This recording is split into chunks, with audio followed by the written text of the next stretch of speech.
So, hey everyone, today with us we have Lalit Rupania, aka Lolly. So, today we want to cover topics like creativity, storytelling, communication, and Indian education system. As for the introduction, I want to introduce Lalit, a very interesting person. I find him very intellectual, smart person with a lot of knowledge to offer. So, stay until till the end. And yes, I have prepared that, and I really like to introduce him. That he is often referred to as Lolly with Lolly emoji, and as a cyberspace is nothing but a go-getter. He is a person who believes in taking actions, but not just having a hollow conversations. He is an educational entrepreneur by a computer science engineer by choice, but an author by chance.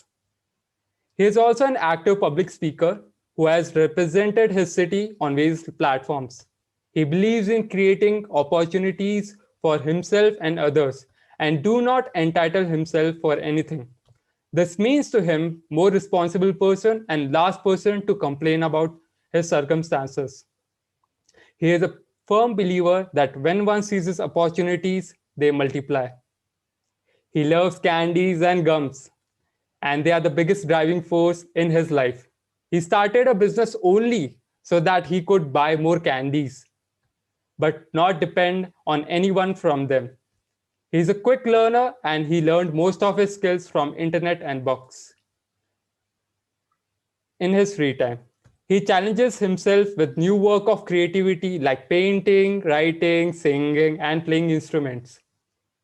He says he suck at them, but for him that means it's a creativity which is important to keep alive and keep oneself sane. He loves to create drama around him, and he is the most funky person in the party and who keeps lollygagging around all the time. Man, that's a deep introduction. I hope people get to know you very well. I find him very interesting person. He has lot to offer, and I hope all of you like. Thank you. So, Lolly, how do you define uh, when you see your childhood? How was you as a person? How were you? What was your childhood? Were you talkative, introvert? What was that? When I close my eyes and bounce back to the my early days of childhood, I must say I was nothing more than an average person. I was average in academics. I was average in socializing with people. I also used to sit among the middle benches. I was not too much with the front benches and not too much with the back benches. So if there is one word which you could perhaps tag me with, it was average. I was the most average person around. I can't recall anything special about me.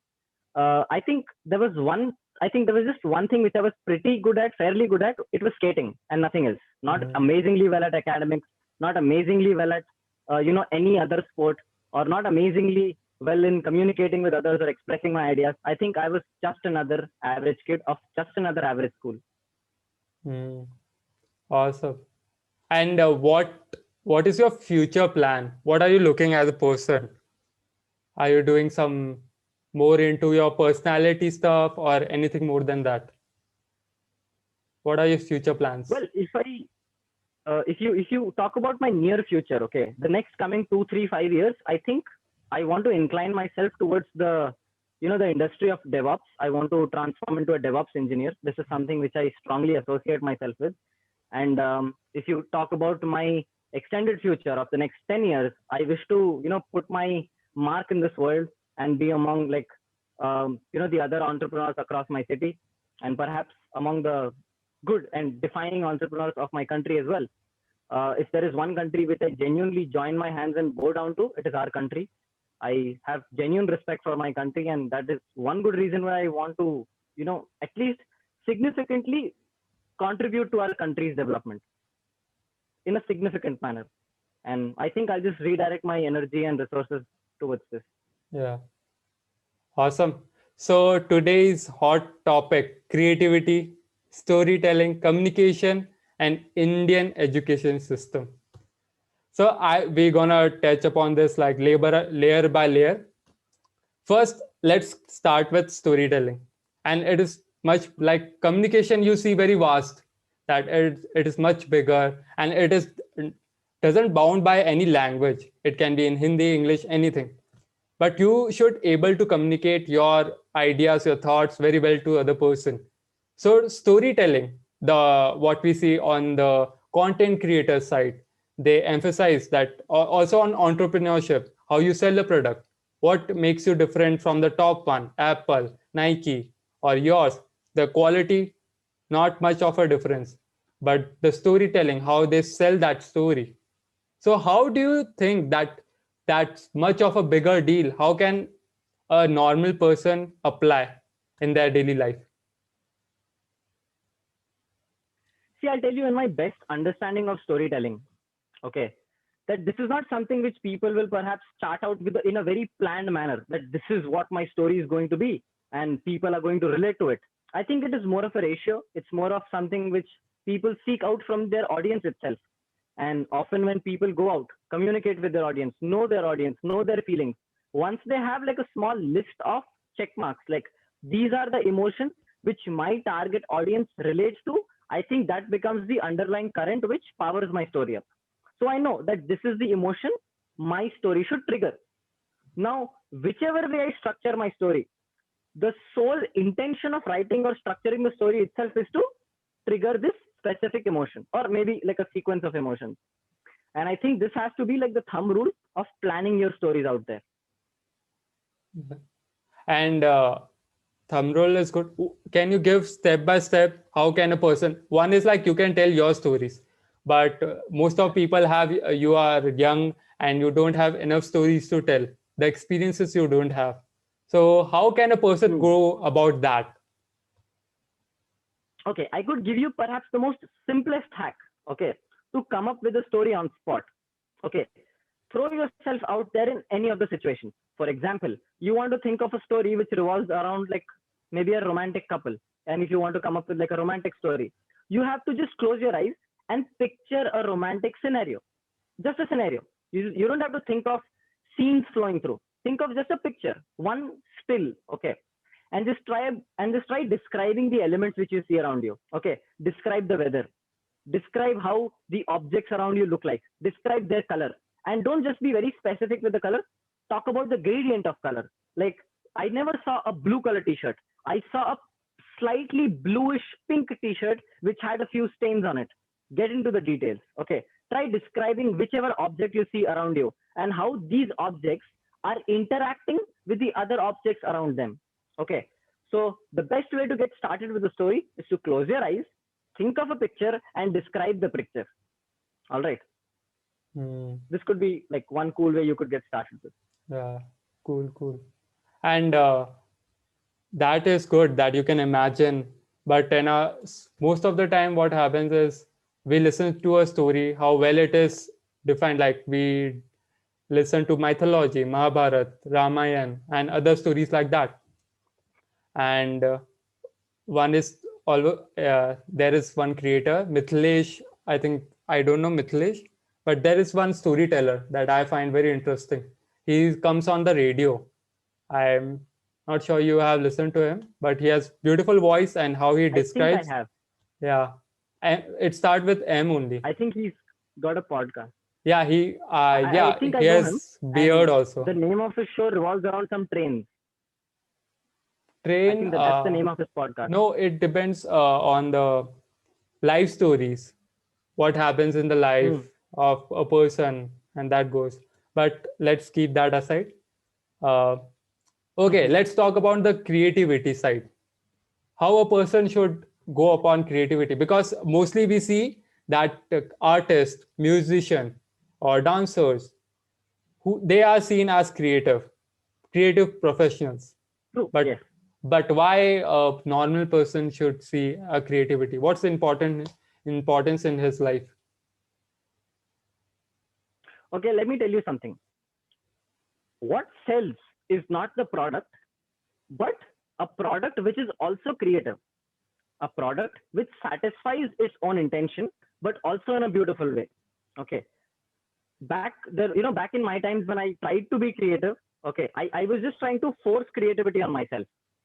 But sooner or later, I realized that this is not something you can force on yourself. You have to give yourself that breathing time. And although it is not something which is very difficult, I tried to legit chart out a strategic plan. I got calculative and more algorithmic about how to get creative.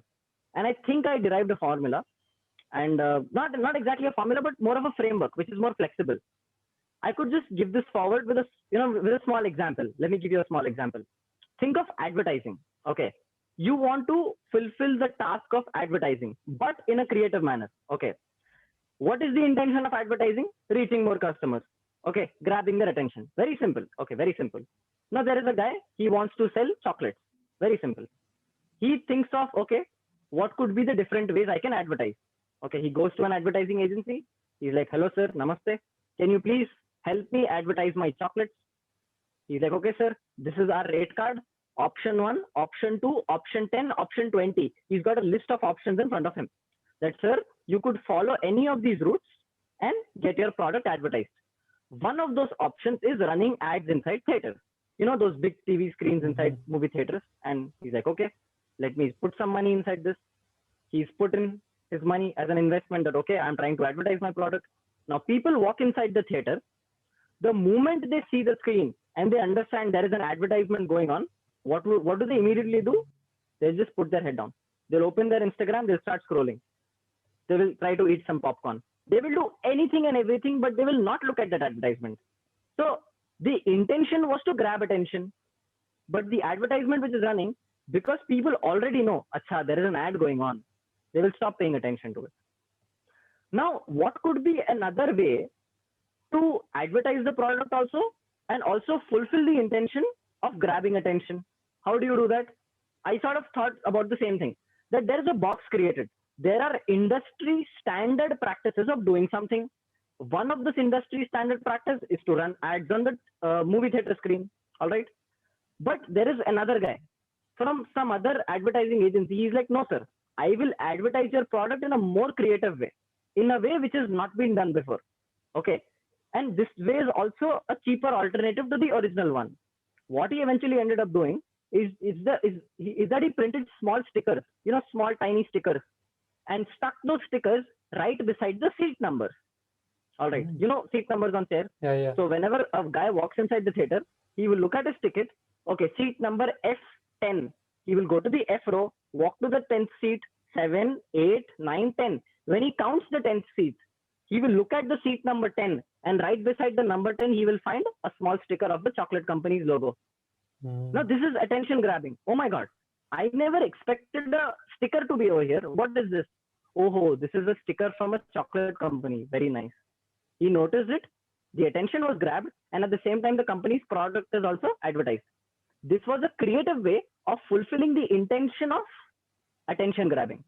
You try to fulfill intentions. The road could be anyway. One of those roads was putting that sticker. Another road was to advertise on the screen. Turns out the sticker methodology was also economical and was also more effective. You see, that is why creativity is important. If you find alternate routes to fulfill your task and intention, you have won already. Sometimes in more innovative ways and sometimes in more economical ways. Hence, creativity is important. How do you get creative? First, define that box. Understand what industry standard practices are of doing this specific task and do something outside it. To think outside the box, you first have to define the box. But sooner or later, your thought of thinking outside the box will be included inside the box once it becomes common. So if I am a chocolate manufacturer, if I have pasted stickers right beside the seat numbers, other people get to know about it. They will also start doing it, and it will slowly be included inside the box. So this box is growing in size. Someday there will come a point of time where it will become very difficult to think outside the box.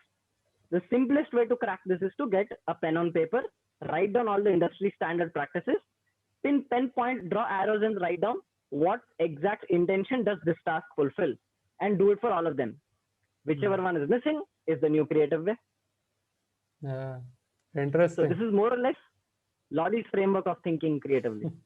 Yeah, framework given by Lalit, aka Lolly. What do you like Lalit or Lolly? I think I'm on social platforms. I love calling myself lolly. Because it sort of makes the other person feel comfortable, and also because it sort of gives like a very friendly and mellow vibe. Yeah. Like lollies are always good. Yeah. Nice. So good example you did, but when you see that theaters are not, or now that they are abolishing or not now there, so what traditional media or how advertisement was, now it is changed. Like marketing, it is on social media. Now people are creating ads, telling a story. Let's give upon more on the stories type. They give a story, some emotion that Indians like, and they give only 3 seconds for their product, that this is the product.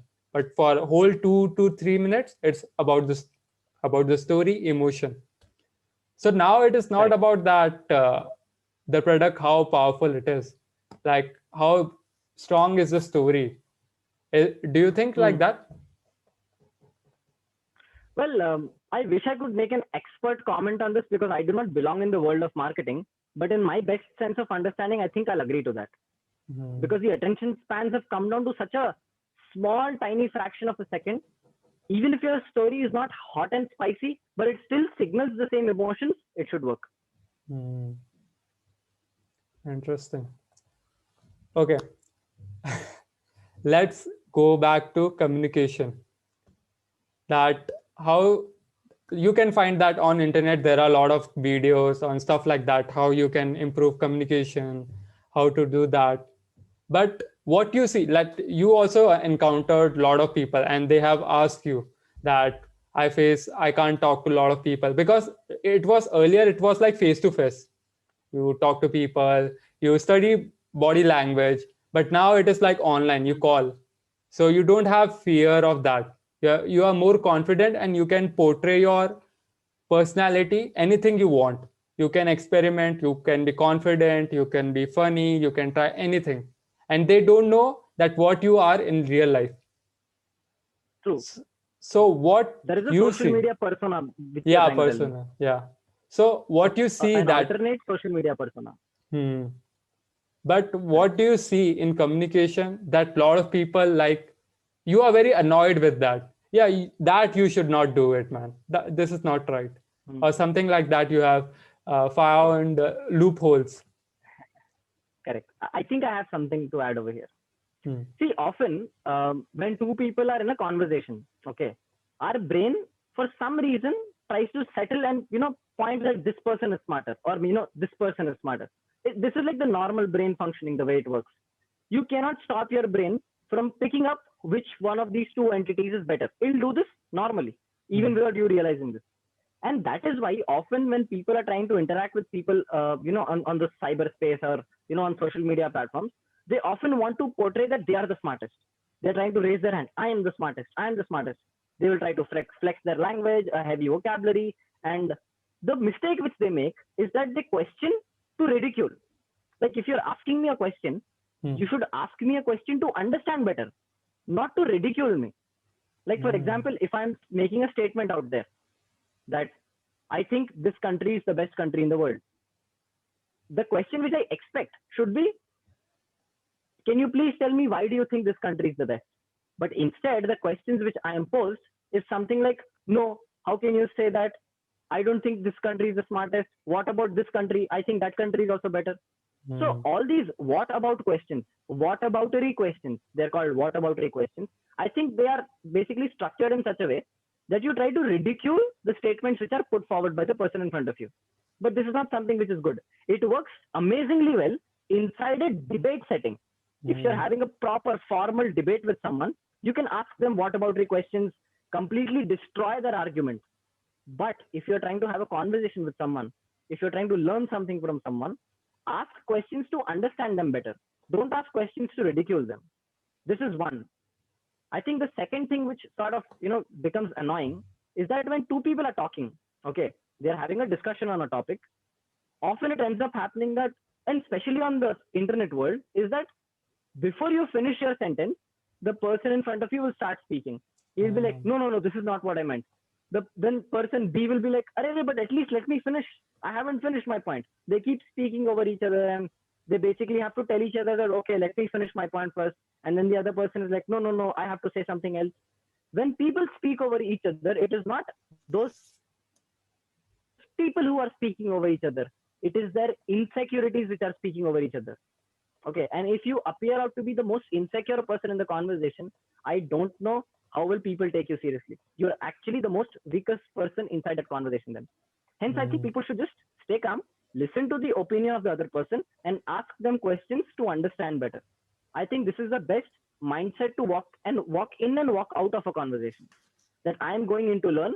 I am not going in to convince others. They will get convinced if they find logic in it. If they don't find logic in it, well and good, their loss. Interesting. One, you highlighted the debate part. That debate is good. You can get a lot of things.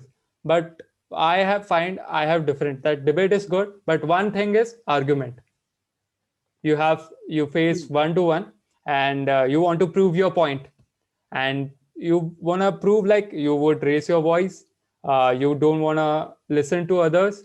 You would just you want to like what we call the dominant. You want to be that मेरे को जो पता The है alpha. मुझे हाँ मैं सही हूँ भाई तुम सब गलत हो. And one is that debate. Yeah, you listen carefully, and yeah, you bring out like detail point by point. But in the book How to Win Friends and Influence People, it is about communication book only. But in that they talk about argument should be avoided, because the thing is you would be the both parties, if you confront each other, they would be firm with their they believe. The more they want to believe that only, they don't want to listen. So what's your take on that? Because debate is like on opposite of that only. As far as I can recall, the book speaks about the idea that you cannot win arguments. Because if you win arguments, you have lost the person. Yeah. Okay. And while we're on the same page, I can't imagine any scenario where arguments are beneficial. If you cannot convince someone, put them aside. They are not people worth having conversations with. But I think I will put a tick mark beside the point which you have proposed over here. It makes a lot of sense. I think I am also in 100% agreement with it. But while we are at it, okay, if you still want to leave a strong mark in that conversation, because there are others also watching, if we are having this argument inside a closed room and there is nobody watching us, I think I will choose to escape the argument because it's not worth having. Yeah. But if there are people around you, and if you happen to be like a person who people sort of attribute as like someone who's worth listening to, and you don't want your audience to think that, okay, this person escaped the conversation and went away without giving your opinion, leave the conversation. But before you leave it, make a bold statement and then leave. A few potential statements could be that, I am sorry, I don't want to have this conversation with you. It's a good conversation, but I don't want to have it with you, because the problem is not with the conversation. The problem is with you. I don't think you match my wavelength and I match your wavelength. So I think we should leave it over here. In the best case scenario, I think I will want to have a formal debate with you where there are given time slots. I get this much time, you get this much time, and I have the complete right to ask questions to you, and you have very good opportunities to ask questions to me as well. And there is a neutral judge. I think in that setting, we will have like a more organized communication, setting. Yeah, structured. But I don't think you should even waste one joule of your body's energy arguing with someone anywhere. Not worth it at all. Great insight. That one bold you should do. Yeah, we already know these things, but often in life we forget about it and just jump into action. That no, how can you do this? How can I do that? No. So control your emotions when you're arguing. Just calm yourself down and keep getting words out of your mouth that, hey, this is not worth it. This is not worth my time also. Let me just walk away. Say that to yourself and walk away. As simple as that. Yeah. And what about the person that, yeah, you should, like you are in a group and you want to उससे अच्छे बना के रखनी है अपन को. We don't want to disturb that. But also, you also have to be like strong point you want to give. Not to defeat him, but like in a structured way. how should you handle both? But one of the way you would lose one I of got you. them. I got you. Hmm. Hmm. See, when you are giving equal respect to the person in front of you by asking him very decent questions, as I told you earlier, you ask questions to understand that, hey, friend, we've been having this conversation for the past 10 minutes, and I think I disagree with you. But I will not tell you why I disagree.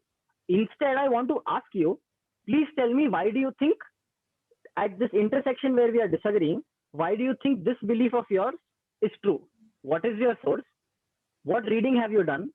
Who has informed this to you? Don't you think your approach is biased? Uh, there is like a list of cognitive biases which you can just Google search and show it to him. That Hmm. I think out of these 50 lists, you have bias number 46, bias number 31, and bias number 12. I think Yeah. your approach is biased in 3 ways. This is what I think. And I think by the end of this conversation, I want you and I both to learn something. So let us sit.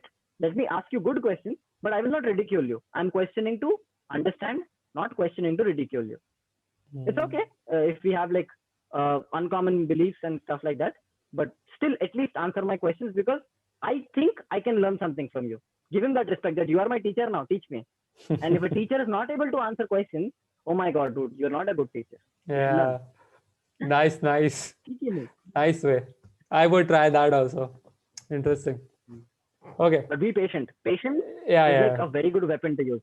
Hmm. Patience is not weakness. It's like a very good weapon to use. The more the person in front of you thinks that, oh my God, why is he so patient? Why is he not getting furious? I'm attacking you. Why aren't you defending? Because patience is not a weapon of defense. It's a weapon of attack. Hmm. And also being calm and composed, Mm. not reacting too much. Yep. Good, good. And let's go about Indian education system. I think most of the listeners would be in college or school only. So yes, there are a lot of things Indian education lacks about, and a lot of things they are good at. Some of the things, it is not like we do It's a socializing. ratio. Yeah, it is a ratio. But what are the skills that they don't teach communication or a finance, a personal finance, or stuff like that? So, how a person should go about it that they could learn from books, from online, but what's the Mhm. practical way that in their real life they would apply? Okay. See, before I answer this question, I want to break down the structuring of the question. Okay. You are asking me that there is one entity, the Indian education system. It has been given some responsibilities to act. Who controls the education system? Not just one body. There are so many socio political, economical aspects involved to it, depending upon the number of funds it receives, depending upon which political party is in power, depending upon what are the upcoming opportunities, it fluctuates. Okay, so it is more of a fluid system. It is not the same as it was 10 years ago. It was not the same as it was 6 months ago. Okay. It is such a fluid system that it changes every year practically. Every year the 10th class examination schedule is changed. The Hmm. pattern is changed. The methodology of asking questions is changed. The distribution of marks is changed. But more or less, as a parent or as a consumer of the education system, what should I ask myself? I want to become a smart person, an educated person. I want to develop some skills. And is the Indian education system capable enough to give me that? I will ask myself basic questions now. Is the school a full-time responsibility? Question number one. Is it, you tell me? Is it a No, it is full-time not. It responsibility is that not. from morning to evening I have to stick to school? No. Okay. It is a partial Hmm. responsibility. I have to spend from morning to afternoon and maybe 1 or 2 hours of homework back at home, revision, homework, assignments, whatever. Can I make out 2 or 3 hours apart from my schooling life for my hobbies, for my extra research, for my communications or hobbies? Can I make at least 2 hours in my day? Yeah. If the answer is yes, you are privileged enough, very good. And if you are privileged enough, you also have the responsibility to make yourself better, because Hmm. school is not the only place which is taking up the responsibility of teaching you. There are other entities as well. One of them is also your parents. There is Hmm. this amazing quotation which was written on, like, one of the walls of my school. I remember this very clearly, and I think this also happens to be the motto of so many schools out there. At school, the teachers are parents. At home, the parents are teachers, and the child is at the center of this universe. Okay. The child's education does not happen only in the school. You will agree. All of us know this. There are so many other elements where students can grab, knowledge from. It could be online courses, it could be libraries, it could be YouTube videos. But what the tricky part is, inside school, teachers will hold your hand. They will hold your hand and they'll make you do things. On the contrary, back at home, there is so much responsibility on your shoulder. There has to be that self-motivational push to go and do tasks. That is why the percentage of online course completion is only 5. Only 5% of online courses are completed fully because people are not motivated enough to go and finish them. And 5% is a very small number. Imagine 100 people enrolling in an online course and only 5% people are finishing it. That's strange. Why is this happening? Because in an online platform, the teacher cannot hold your hand and be like, if you don't do your homework, I will punish you. That push is given only in schools and colleges. But okay, that is question number 1, which we should ask ourselves, that do I have enough time to learn things from all the other sources? Question number 2, am I a slave to the system? Can I find an alternate route? Can I drop out? Can I appear as a private candidate? Can I specifically pick up subjects which I want to study or not? Can I still win in this world if I do not go to school? I'm asking for alternate routes. That is the second question. Do I have alternate routes? Yes, you do. Today, if you go to all the top tier companies, if you apply for jobs, the minimum qualifications, one of them is like, for example, like a software engineering job, 4 years of BTech/BE/equivalent experience. Now, what is this equivalent experience? It means that even if you have not gone to college at all, you can still apply for this job if you have equivalent experience. Equivalent experience can be, built up by doing projects, by doing small internships, without going to school, without going to college, just by having those necessary skill sets. There are companies which are promoting this now, and this is a lengthy process. It will take time. The third question you have to ask yourself is that, am I being unfair with my educational institute itself by having over expectations? There was a child who came up and asked me, Lolly sir, I think my school should teach me game development. I was like, okay, very good thought. But are you not being unfair with the other students inside your class? What if they don't want to do game development? Our education system is structured in such a way that first class to 10th class, you are basically dealing with fundamentals. They are undeniably the most important subjects you have to learn. And they are not subjects, they are skill sets.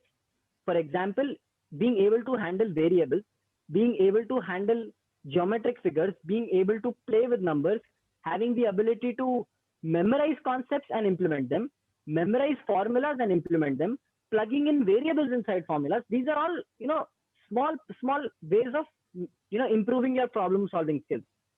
I can argue that if a guy is done with his 12th class, okay, can speak good English, has enough problem solving skills to write the 12th class mathematics exam, I can assure you this 12th class student can also be taught the final year computer science engineering curriculum without teaching him first year, second year, third year engineering curriculum. Why? It's because he has polished his problem solving skills enough to handle anything as complicated as this. This is a gradual scale. And if people tell me, no, schooling does not teach me personal finance, it does not teach me how to negotiate, it does not teach me other things, I can argue that it does, but in a subtle manner, in a very strange and subtle manner. Okay, people ask me, Lolly sir, where will I use trigonometry in my life? I don't know where will I use this formula. Wait. The formula is not for you to use somewhere else. It is to train you in such a way that your problem solving skills increase to a certain level. And once your problem solving skills are reaching certain level, you can use this exact same level to solve some other problem, which could be real world problem. This is the entire philosophy of our education system. Let me tell you a small practical experience of me going to Hayes School in London. Okay, I had gone for a student exchange program. I was back in my 11th grade then. I had just passed out of my 11th grade. And the school which I had gone to as like an exchange student, that school had like an upper limit of only till 10th class in the UK education system. I walked inside the 10th class, okay, of the UK education system, and I was just blown away. they were being taught Pythagoras theorem. Like Pythagoras theorem is something which is taught to 6th class, 7th class students in the Indian education system. I was just laughing over there. The next class was biology. The teacher comes up and shows us that this is the female Anopheles mosquito. This is the reason why there is a lot of dengue and malaria out there and stuff like that. And interestingly, I just raised my hand. I was like, ma'am, let me add another fun point over here. It is only the female mosquitoes which bite. Now, ma'am tells me, no. It is not female mosquitoes only bite. Male mosquitoes also bite. It is just the female Anopheles mosquito which gives you dengue and malaria. But there is nothing as such which talks about only female mosquitoes bite. I was like, okay, let me explain it to you, ma'am. I took the chalk piece up. I drew the entire life cycle of a mosquito. I told her that the very reason mosquitoes come and suck blood is because they want protein. And male mosquitoes do not need protein because they do not have to fertilize eggs.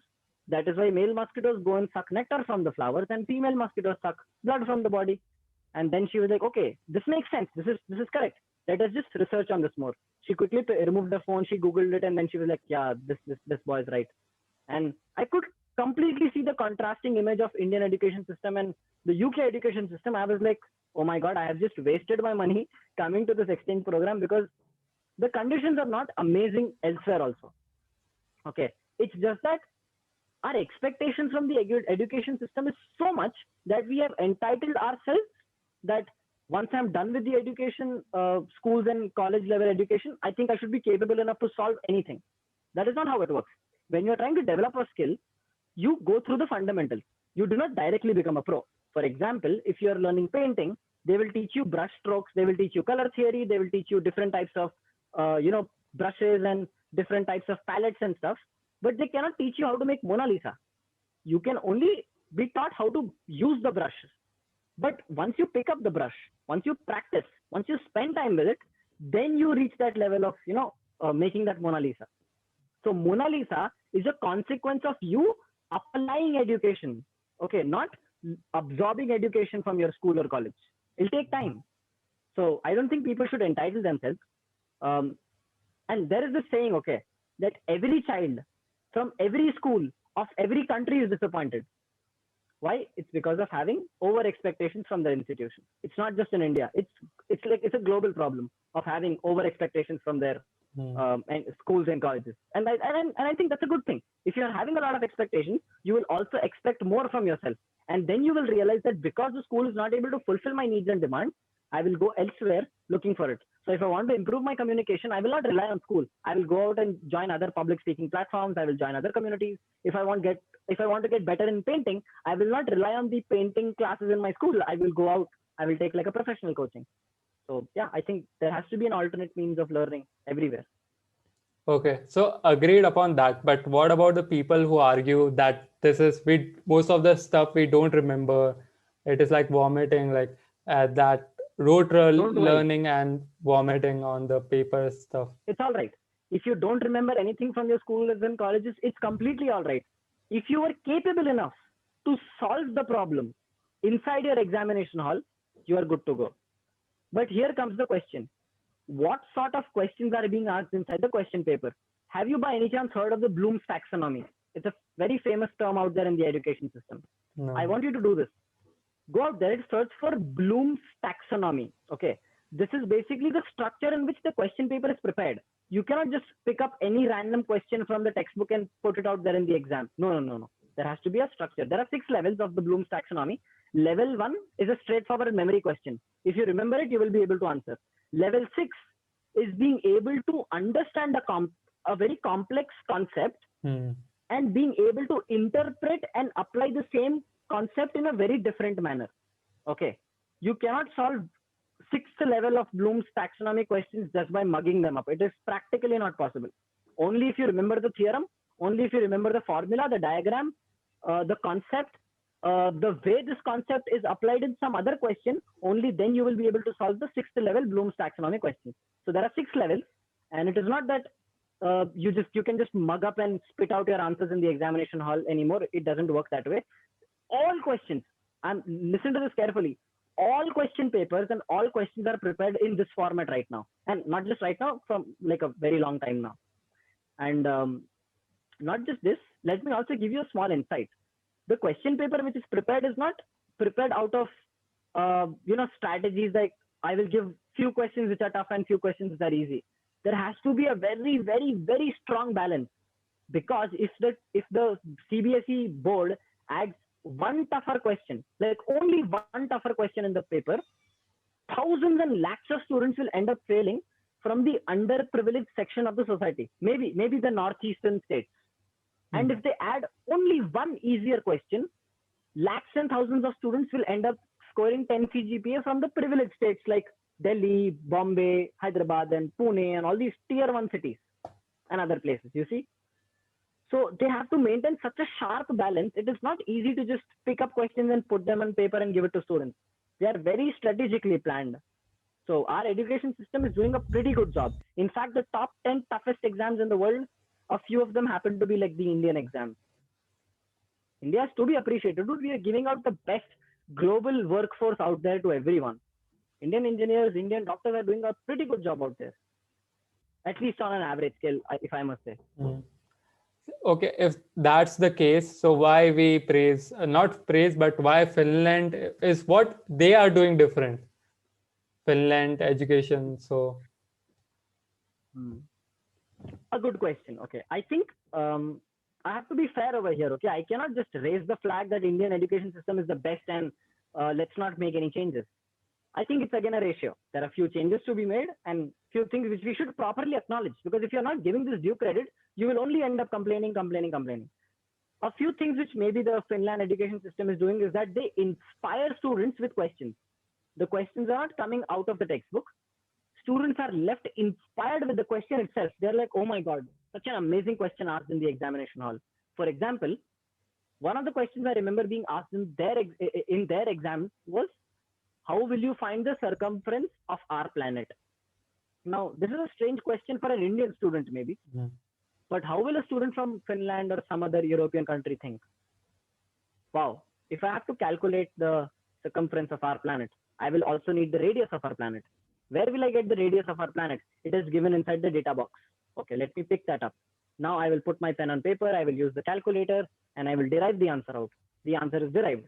Now, this is also a small segment of approach which our education system also uses, the Bloom's taxonomy level 6 or maybe level 4 or 5. It is acknowledged, it is there. They are not very different from each other, but I think the questions are structured in such a way that the child is left inspired that, oh my God, I know, I exactly know where this concept is applied. Later on, 10 years down the line, if I have to become maybe a scientist, this is the exact formula I will be using. I know it now. But this gap is, probably huge in the Indian education system. The child is not informed that where exactly will I be using this formula. Although it is useful, but he's just not sure that, okay, they're teaching me trigonometry. I'm not sure where will I use it, but I still am studying it. If this clarity is given, I think it will help students go a long way. Awesome. So I think that what you can create or solve the questions, I think that they do pretty good on that stuff. Yes, definitely. Innovation, and I think that is we are facing now the problem. So what we have talked till now.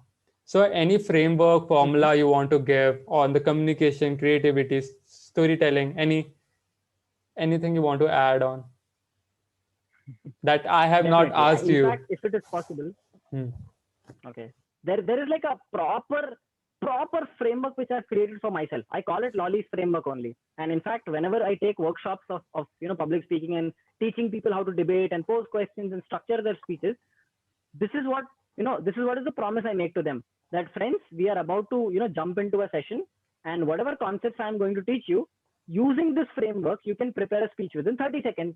And students are just left jaw dropped. They're like, oh my God, is it even possible to create a speech in 30 seconds? And I'm like, why not? It is practically possible. I'll teach you how. And when I tell them that this is the structure of the framework, what you are practically doing is, applying algebra over here. You just have to look for variables, plug in these variables inside the framework, and your speech is ready. So if I have to give you like a gist of the framework, I'll give it to you now. But if it is possible, maybe you can attach a document in this podcast description if you can. Yeah, sure. I'll give you the document. Yeah. But let me still build on the framework. So the framework starts with the first segment of a quotation. Although this is like an optional segment, I strongly suggest people to start off with their speeches with a strong quotation or maybe a very good punchline, because this is the best way to grab the audience's attention. Now, just in case when the topic is given to you on spot and you're still not quite sure which quotation do I use and you don't have enough time to Google and you want to come up with something on spot, there is a universal quotation I have. Okay, here is what the universal quotation is. In a debate, make truth thy only weapon and the victory shall be yours. Forget about the victory, ladies and gentlemen. I am here to tell you what the truth is. And then you start with the debate. Nice. This is like a smart way to tell the audience that I'm placing truth above the victory. So this is the first segment. Although it is optional, but I still suggest people to do it. The second segment is to introduce the panel of people around you. Very simple, very straightforward line. A very good evening to respected chairperson, jury, and members of the house. One line, very simple. Just introduce different elements around you. The chairperson, the jury, the audience, the members of the house, or whoever is present around you, the guests and whatever. The third segment is introducing yourself. And how would you put this in one line? I am Lolly, and I'm the first proposition speaker speaking for the motion, whatever the title is. This is like one single line to put forward in front of the audience that this is who I am, this is the topic I'm speaking on, and I'm speaking for or against the motion. Very simple. And once you're done with the initial first three segments, you go to the part where you are probably giving away small hints about your speech. You are not saying points, you are just giving headings.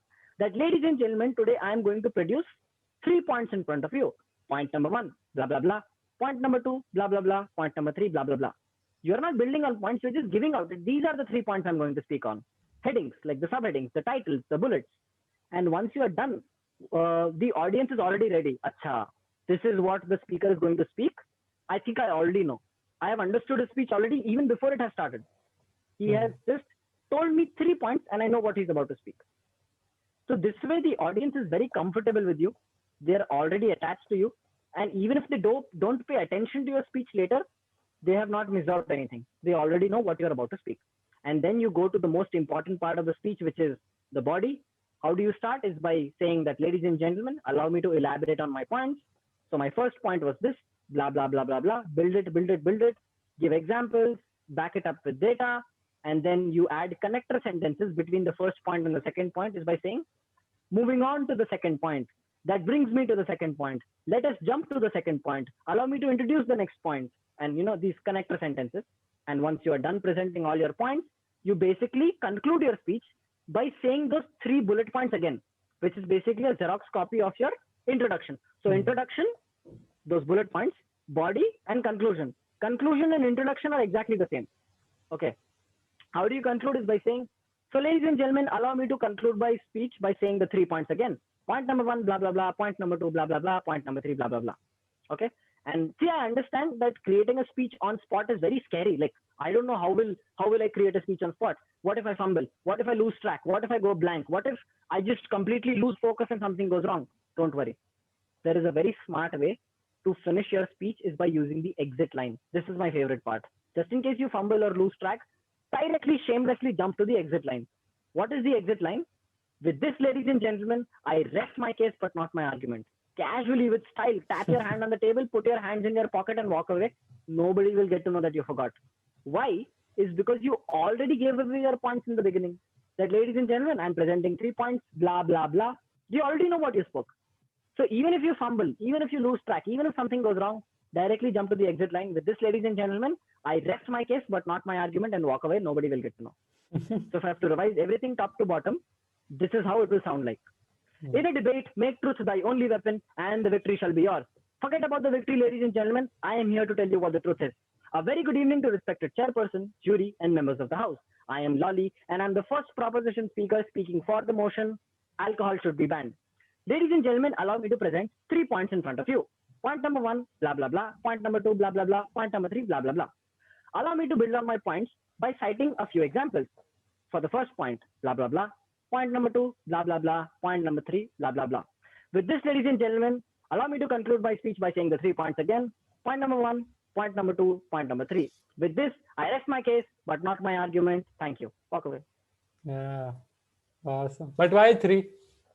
not less or more. You can Is use it 4 points. specific? I mean, you could use any number. That was just an example. Yeah. You could just say 2 points. Or even if you don't have any points, just say the most obvious point by saying, ladies and gentlemen, I think this debate is so simple. I could just destroy my opponents by placing just 1 point. And what is that 1 point? This. Blah, blah, blah. Hmm. There are very cool tactics you can use. Awesome. You And should actually tell your students to yeah, attend this workshop once. Yeah. Is it paid one? No, free. Like I teach people for free. Like I don't charge money. Where? I make money from other sources. But On where? Amazon scenes, on Discord, Oh, everywhere. wow. Everywhere. So guys, just join and you learn a lot of things, and I would also a lot of things to learn. But when do you plug in like storytelling? At starting only, or what type of story do you want to start with so that people connect to you? Okay, a debate.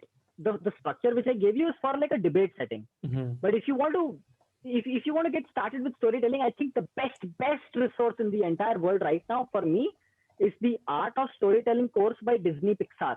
It's a free course on Khan Academy. It's a very good course. To trust me, that course literally blew my mind away. And I think if you just go to Google and type Disney Pixar, the Art of Storytelling, it's like one course inside the entire bundle of Pixar in a box. So Google search Pixar in a box, the Art of Storytelling. It will give you an excellent course on storytelling. This is by Disney Pixar. This is the exact same strategy they use to make all their animated movies like Nemo, Toy Story and Kung Fu Panda and Cars and Planes and all these movies. They use the exact same strategy. All these movies. This is the best resource out there for storytelling. What about the speech? Is it the same or anything different? See, when I talk about any English related or any language related exercise, it could be email writing, essay writing, paragraph writing, story writing, article writing, anything, or maybe even a speech or essay or whatever. The basic structure is introduction, body, conclusion. Correct? You first introduce, you build a body, and then you give the conclusion. I think the structure is the same for all of them, but I just tend to use like very funky sentences in between. So I think that's the idea. But if you want to come to the speech, I think this is what I'll do. I'll come with a very strong quotation. I will tell the audience who I am. I will tell them that I'm about to present 3 topics and build on them, and just conclude by giving affirmation that this is what I was speaking on and this is what you should take back. If I'm giving like a PowerPoint presentation inside my school or college, this is how I will start. I'll be like, and I will not even wish them good morning, good afternoon. The first words which come out of my mouth will be, ladies and gentlemen, if there is one thing you should take back from this entire presentation, is just one word. This word, whatever is flashing on the screen, that will be the first slide in my presentation. And audience will be like, what does this word mean? And then you will explain that word, which is basically the most summarized, powerful word of your entire presentation. And then you will move forward with the presentation, explaining what the meaning of that word is and why that word implies inside that presentation. And once the presentation is done, in the end, I will be like, so ladies and gentlemen, I'm sure you understood what I was trying to tell you over here. Still, if there is anything you should take back from the entire presentation, it's just one word, this word. So I start and close with just one word. And you highlight that introduction also. You should not be like simple, plain vanilla, that ice cream. That it should not be that something you surprise the audience. So what's that about?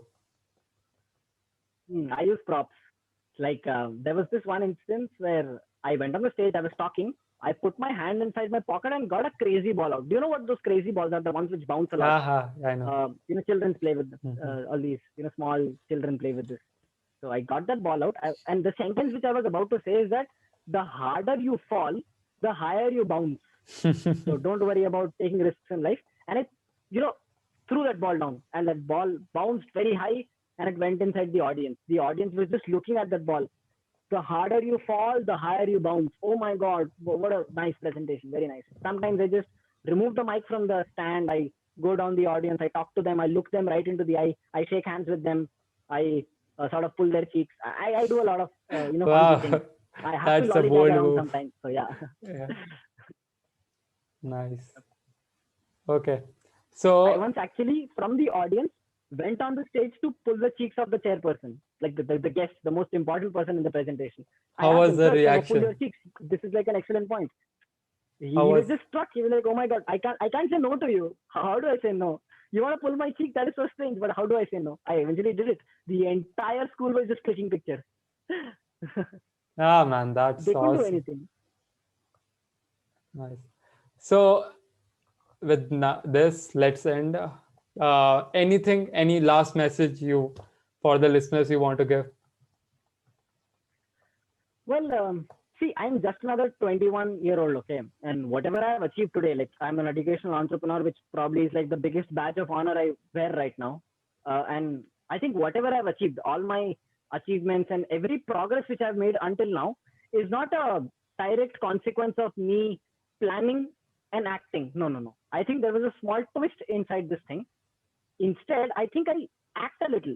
Like I just take the first 5 steps forward and then I plan by obviously by I'll source my data out from the first 5 steps, and then I will understand how do I replan it, how do I change my planning. So the ideal framework is planning and action, but what I have changed it to is small action, planning, and more action. Okay, so before you plan, act a little, because this small action is going to contribute to your planning, and then you will be able to achieve greater results. So don't plan and act small, plan, and then act even more. Awesome. So for anybody who wants to reach out or want to ask question, where they can find you. I think I'm always available on Instagram @lollylit. Yeah. Okay. So I would give the link in the description. You can find him and ask anything you want, and whatever you like, anything that help you, you can say to him, thank you him, and thank you, man, for coming. That means a lot. I learned a lot of things in this, and I would definitely apply that in real life for sure. Some of the things that I'm really looking forward after it ends, and I want to apply that. I'm so excited about that. Uh, so, man, thank you, listeners, for listening till the end. And at the end, just like, subscribe, whatever you want to do it, and just take care of your health, of your family. Bye, bye, bye, everyone. Bye.